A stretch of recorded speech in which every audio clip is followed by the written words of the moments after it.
전편 촬영 후 갑자기 시작된 민희진 씨의 기자회견. 경영학자에게 또 물어보았다. 엄밀히 말하면 상품은 그 엔터테인먼트라는 서비스겠죠, 그죠? 그러니까 다시 말하면 공연을 한다든가 또는 음반을 발행한다 그러면 그 음반이라든가 동영상이라든가 그런 게 상품인 거고, 그 상품을 만들어내는 것은 분명히 사람이죠. 근데 그런 산업은 많아요. 예를 들면 어떤 회사가 연구개발을 한다. 그러면 연구개발하는 연구원, 그 사람이 하는 연구개발 활동과 연구원은 같은 거나 마찬가지죠. 그죠? 단지 그 사람이 연구한 결과 나오는 연구를 특허로 만들어서 상품화하면, 지적재산권을 하면 사람과 지적재산이 분리될 수는 있지만은, 그렇게 별도의 지적재산으로 분리될 때까지는 그 사람과 연구를 분리할 수가 없죠. 근데 많은 지식산업은 다 그래요. 그렇기 때문에 이거는 공연자는 그 자체가 상품이다? 그거는 이 경우에만 해당되는 게 아니고, 다시 말하면 지식 기반의 서비스업은 거의 다 그래요. 그래서 이건 그렇게 특수한 상황은 아니에요. 근데 질문은 그게 아니고, 그런 경우에 걸그룹이 갖고 있는 특별한 방식 같은 것이 지적자산이냐? 그럴 수가 있겠죠.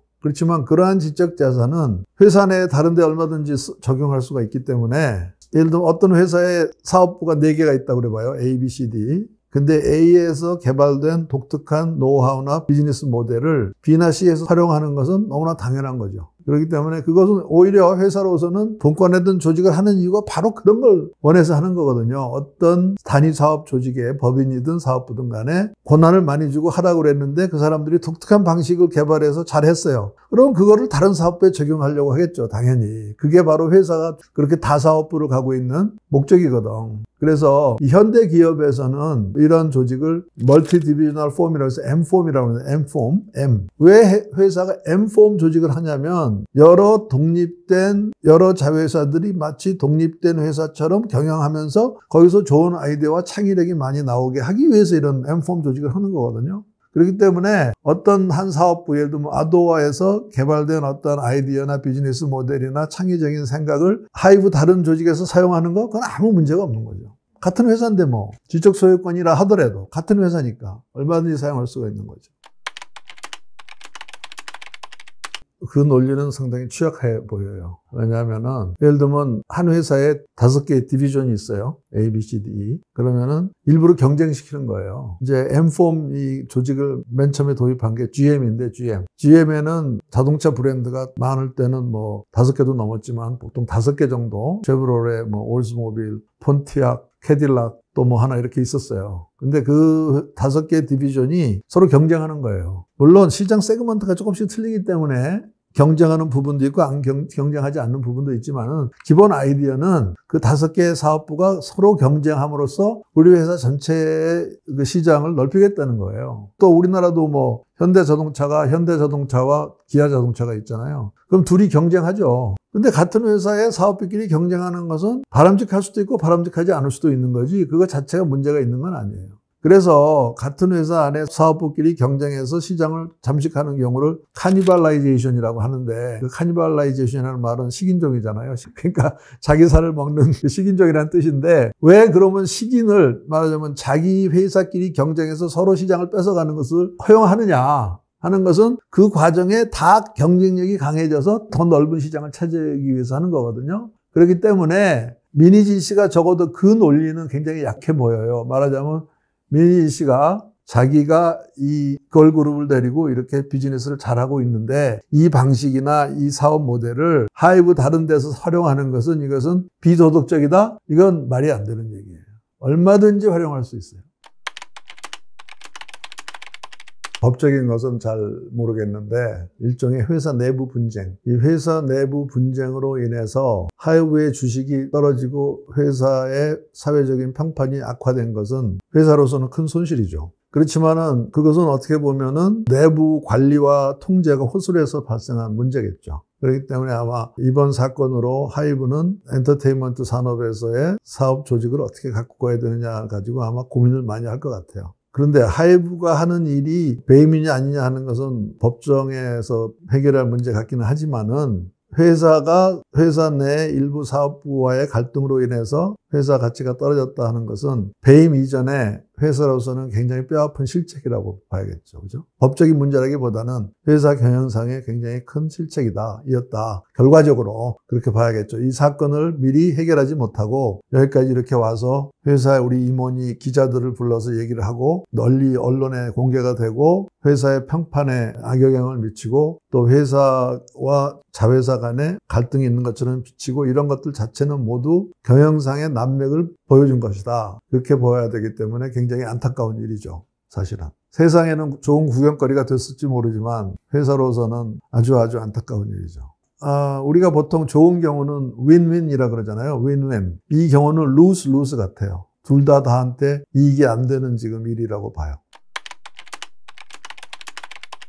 그럴 수 있죠. 특정 회사를 예를 들어서 이름을 좀 숨기고 얘기하겠는데요. 전자제품 유통회사가 있었어요. 그 회사가 이제 A라는 회사라고 그래봐요.